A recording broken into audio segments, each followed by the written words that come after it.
Bismillahirrahmanirrahim. Assalamu alaikum, my dear little friends. How are you all today? I hope you're feeling fantastic.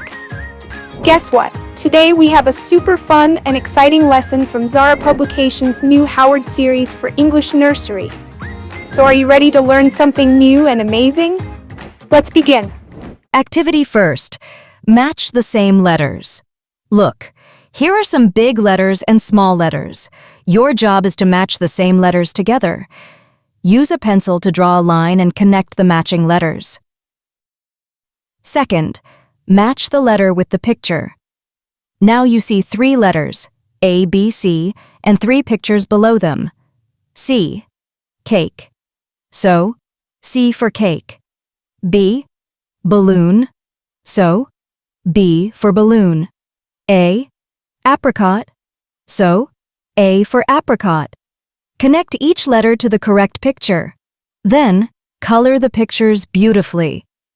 Important to understand: the sound of C.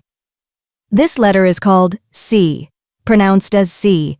Sometimes it makes the sound of K, like in the word cat. Great job! Now you know how to recognize and write C.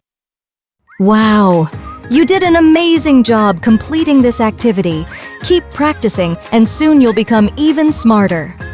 Next time, we'll explore another exciting activity. See you soon.